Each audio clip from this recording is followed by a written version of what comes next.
दर्शकों को स्वागत है आपका विधि से एमटी न्यूज में। मैं हूं कृष्णकांत सिंह घारिया। अब देखते हैं दिन भर की खास खबरें। किसानों को खेती के लिए समय पर पानी की सुविधा पहुंचाने हेतु जिला मुख्यालय पर हुई बैठक। कलेक्टर सहित संबंधित अधिकारी और विधायक रहे मौजूद।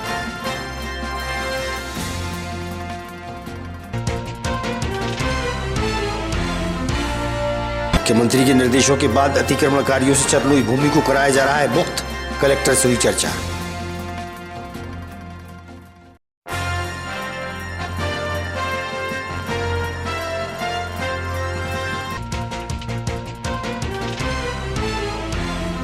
और ग्रामीण व नगर सुरक्षा समिति के पदाधिकारियों व सदस्यों की सुविधा व सुरक्षा हेतु दीपक तिवारी के प्रयास है जारी। सरकार से मदद की लगा रहे हैं गुहार।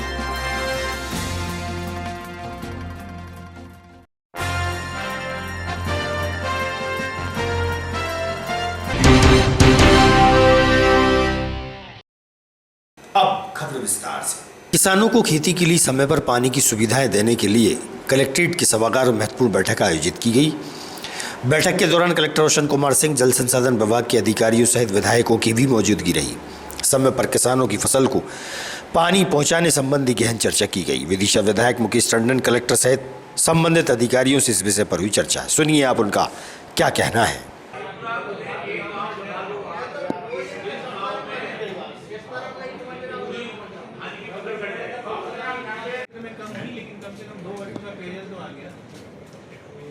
क्षेत्र में कम बारिश नहीं, अगली बार हो सकता है अच्छा होगा। इस वर्ष के 6 महीने बचेंगे। हम तो आप सबसे भी निवेदन कर नरेन मध्यम बाकी सब 5 लोग। सर एक बात पूछ रहा था, हलाली में 5 नवंबर को अपन छोड़ेंगे तो 13 पे कितने तारीख को पानी पहुंच जाएगा? सर पलेवा के लिए लगभग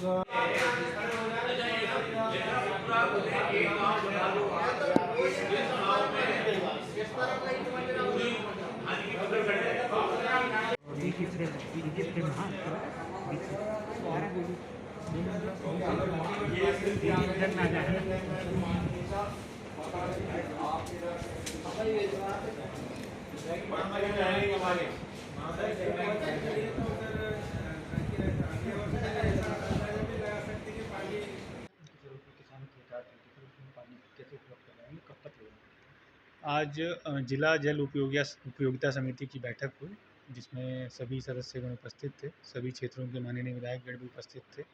इसमें जो आगामी रबी सीजन है उसमें जो सिंचाई विभाग के द्वारा नहरों से पानी छोड़ा जाता है उसके संबंध में चर्चा हुई।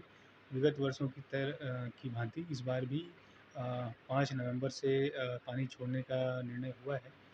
और जो नहरों की साफ़ सफाई है, जो गाद क्लीनिंग है, उस पर स्ट्रिक्ट निर्देश दिए गए हैं कि उसको काफ़ी गंभीरता से करें, जिससे कि टेल एंड पे जो पानी पहुंचना है और जो पानी का जो मात्रा है और जो पानी का प्रेशर है वो पर्याप्त मात्रा में पहुंचे। साथ ही साथ जो वर्क्स डिपार्टमेंट के द्वारा अपने कार्यों के समय नहरों को खोद दिया जाता है, नहरों को डैमेज कर दिया जाता है, उसके बारे में भी सख्त निर्देश दिए गए हैं कि कोई भी कार्य शुरू करने के पहले नहरों के आसपास सिंचाई विभाग से ज़रूर संपर्क करें और उनकी अनुमति प्राप्त करें, जिससे कि किसानों को किसी भी प्रकार की दिक्कत ना हो। पूरी प्रायोरिटी है कि रबी सीजन के लिए किसानों को समय पे जल की उपलब्धता हो, नहरों में पानी पहुंचे, जिससे कि आगामी रबी सीजन में फसलों को समय पे बुआई की जा सके और समय पे जो सिंचाई करना होता है वो समुचित तरीके से किया जा सके। किसानों की समस्याओं को लेकर पानी की व्यवस्था के लिए बात करेंगे। मुख्य बैठक किस तरीके से किसानों के लिए समय पर पानी उपलब्ध कराया जाएगा? जी सर, आज जिला जल उपयोगिता समिति की बैठक आयोजित की गई थी, जिसमें क्षेत्र के जिले के माननीय विधायक महोदय और मीटिंग के अध्यक्षता माननीय कलेक्टर महोदय ने की। और मीटिंग में जो है नहर संचालन के लिए समय फिक्स करने के लिए मीटिंग, और जो डैम में जितना पानी भरा है उसका समुचित उपयोग कैसे किया जाए इस संबंध में चर्चा की। और कितना पानी देना, जैसे कौन से डैम में कितना जल भराव है उसके हिसाब से एक पलेवा और 2 पानी देना डिसाइड हुआ। तो ये कब से शुरू कर दिया जाएगा, कब तक किसानों सर आज मीटिंग में सभी समिति के सदस्य, अध्यक्ष महोदय और माननीय विधायकों के समक्ष 5/11/2024 यानी अगले वाले 5 तारीख से नहर संचालन का टाइम फिक्स हो चुका है सर। तो नहरों के अंदर बरसात की कीचड़ फंसी हुई इसमें से किस तरीके से साफ सफाई सर अभी काम हमारा शुरू हो चुका है।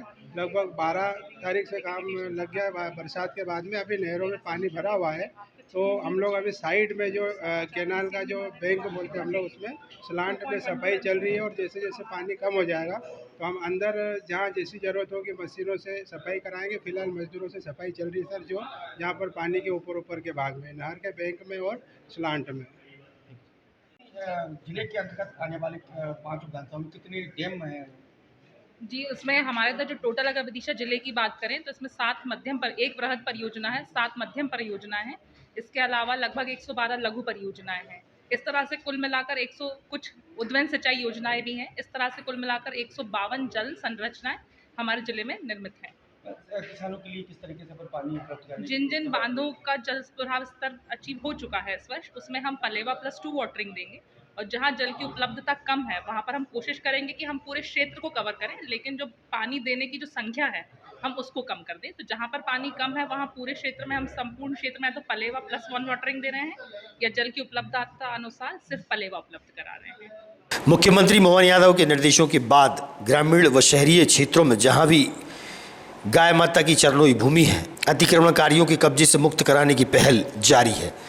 चरनोई भूमि की मुक्ति को लेकर कलेक्टर रोशन कुमार सिंह का क्या कहना है, सुनिए आप।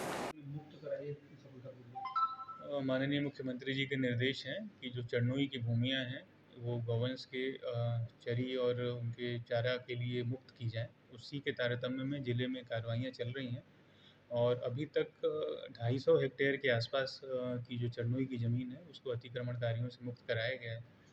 अभी और भी चरनोई की ज़मीनें चिन्हित की गई हैं विभिन्न तहसीलों में, उस पर भी आगे भी कार्रवाइयाँ चलती रहेंगी, जिससे कि जो चरनोई की भूमि है वो उस पर किसी भी प्रकार का अवैध अतिक्रमण ना हो और उसको मुक्त कराकर जो हमारी गौशालाएं हैं उनके माध्यम से वहाँ पे चरी वगैरह उगाया जाए, जिससे कि गौवंश को उसका लाभ मिल सके। पुलिस व कानून व्यवस्था में सहयोग देने वाली नगर व ग्रामीण सुरक्षा समिति के प्रदेश पदाधिकारी दीपक तिवारी पिछले 26 वर्षों से नंगे पैर रहकर अपना कार्य कर रहे हैं। नगर व ग्रामीण सुरक्षा समिति के पदाधिकारी व सदस्यों को सुविधा व सुरक्षा हेतु सरकार से मदद की गुहार लगाई जा रही है।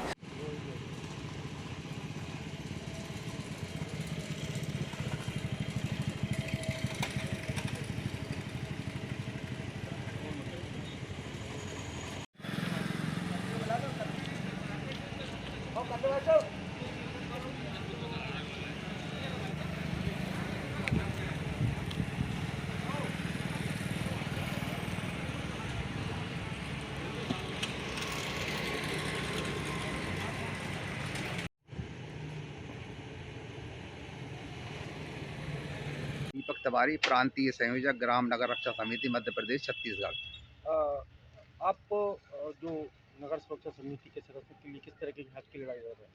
मैं इन लोगों के लिए लड़ाई लड़ रहा हूँ कि जो ड्यूटी के दौरान इनको मानदेय मिले, पुलिस भर्ती में प्राथमिकता मिले, बंदूक के लाइसेंस मिले, इनका 5 लाख का 24 घंटे का बीमा होना चाहिए और इनको शासन की जो भी जितनी भी योजनाएं चल रही हैं उनका इसमें लाभ मिलना चाहिए। लगभग कितने सुरक्षा समिति के सदस्य हैं आपके पास? प्रदेश में लाखों सदस्य काम कर रहे हैं, पुलिस के साथ निस्वार्थ भाव से सेवा दे रहे हैं, सर्दी गर्मी बरसात में स्वयं का खर्च करके सेवाएं दे रहे हैं। और ऐसे सदस्य हैं कि जिनके घर के में खाने की व्यवस्था नहीं है, मजदूरी करते हैं, लेकिन ड्यूटी के लिए वो समर्पण भाव से पूरी सेवा दे रहे हैं। इसके लिए आप क्या प्रयास कर रहे हैं? नंगे पैर रह रहे हैं आप? मैं 26 साल से इन लोगों के लिए नंगे पाँव हूँ और प्रदेश के तत्कालीन मुख्यमंत्री शिवराज सिंह जी चौहान ने 24 अप्रैल 2008 को लाल परेड ग्राउंड में पूरे प्रदेश के हजारों सदस्यों को बुला करके और घोषणाएं की थी। इन लोगों के लिए सारी सुविधाएं और मानदेय, वर्दी, पुलिस भर्ती में प्राथमिकता, सारी सुविधाएं देंगे, लेकिन आज तक इन लोगों के लिए किसी भी सुविधा का कोई भी लाभ नहीं मिल रहा है। कक्षा 9वीं व 10वीं की तिमाही परीक्षा में कमजोर विद्यार्थियों के लिए अलग से कोर्स प्रारंभ किया जा रहा है। जिला शिक्षा विभाग की गैलरी में कोर्सेज रखे हुए थे, विद्यार्थियों को वितरित किया जाएगा। शिक्षा विभाग के जिम्मेदार से हुई चर्चा। बड़ी संख्या में जिला शिक्षा विभाग की कार्यालय परिषद में किताबें रखी थी कि किस उद्देश्य को लेकर आई और किन के लिए वितरित करेंगे और कब तक होगा?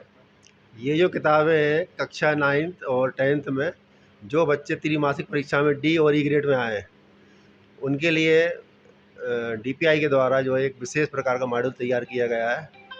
ये इनकी कक्षाएं जो है नवंबर के 1 तारीख से लगेंगी और ये अभी हमें परसों ही प्राप्त हुई है।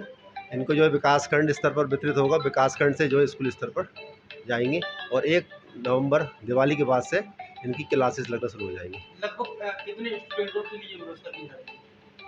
ये जो डी और ई ग्रेड में कक्षा 9th और 10th में उन सभी बच्चों। शमशाबाद विधायक सूर्य प्रकाश मीणा के जन्मदिन से पूर्व विदिशा विधायक मुकेश टंडन, बासोदा विधायक हरि सिंह रघुवंशी, जिला पंचायत अध्यक्ष प्रतिनिधि कैलाश रघुवंशी द्वारा अग्रिम शुभकामनाएं और बधाई दी गई।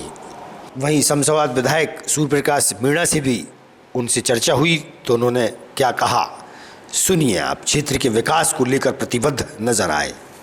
लोकप्रिय शमशाबाद हमारे अभिन्न मित्र और शमशाबाद के लोकप्रिय विधायक पूर्व मंत्री आदरणीय सूर्य प्रकाश जी मीणा का जन्मदिन है। हमारे परिवार की ओर से, सभी हमारे विधायक साथियों की ओर से उनके जन्मदिन की बहुत बहुत शुभकामनाएं। वो दीर्घायु हों, स्वस्थ रहें, यही ईश्वर से मंगल कामना है। माननीय सूर्य प्रकाश जी मीणा को एक बार पुनः जन्मदिन की ढेर सारी शुभकामनाएं। जिले के शमशाबाद के विधायक पूर्व मंत्री मेरे भाई सूर्य प्रकाश जी मीणा को आज जन्मदिन है उनको ढेर सारी शुभकामनाएं, स्वस्थ रहें, लंबा जीवन जिए, यही हमारी प्रभु से प्रार्थना है। आपका जन्मदिन है और 20 तारीख को आप क्षेत्र की जनसंख्या को किस तरह की सौगात देंगे जन्मदिन के अवसर पर? देखिए, हम लोग तो विदिशा जिले के 5 विधायक, मैं अपनी अकेले की बात नहीं कर रहा, क्षेत्र की जनता की सेवा करने के लिए वास्तव में जो रहता राजनीति में आने का प्रमुख उद्देश्य, हम 5 अपने कर्तव्यों को पूरी ईमानदारी से निभा रहे हैं। जनता की चाहे व्यक्तिगत समस्या हो या क्षेत्र के विकास की बात हो, हम पल पल जनता के साथ हैं और उनका फीडबैक लेकर क्षेत्र में विकास के कार्य भी कर रहे हैं। अभी हमने माननीय कलेक्टर महोदय, हमारे प्रभारी मंत्री, सांसद जी आई थी, हमने 15 करोड़ रुपए के कार्यों का भूमि पूजन वर्धे में किया था। तो इस तरह लगातार क्षेत्र का विकास भी कर रहे हैं, जनता की सेवा भी कर रहे हैं और आगे भी करते रहें।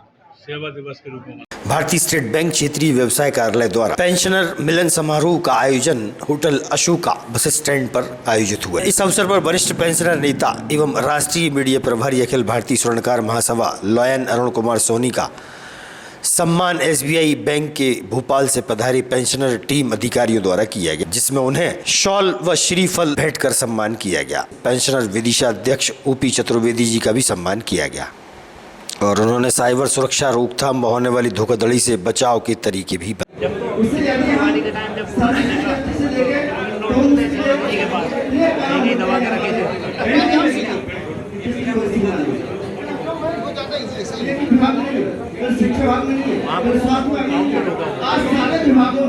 इतने ज्यादा काम है कि हमारे सारे कर्मचारी हम उससे व्यस्त रहते हैं और इसी प्रकार से काम को निपटा रहे होते हैं जैसे हम अपने घर जैसी तरह। ऐसे समय में आपने एक दिन का समय निकाला, ये हम सब लोग की बहुत बड़ी उपलब्धि है। और जिस प्रकार से यहाँ पर समस्या का समाधान किया जा रहा था, मैं उसको बहुत धन्यवाद। निश्चित रूप से आप और ये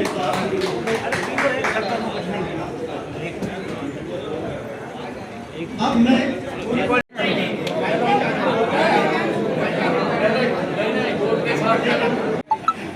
यहाँ कोई हैदराबाद का कोई अकाउंट था, उसका नाम भी आया है और अकाउंट नंबर भी आया, तो उस बाद में उन्हें आश्वासन दिया कि उनके अकाउंट में से आपको रिटर्न हो जाएगा, लेकिन सर अभी।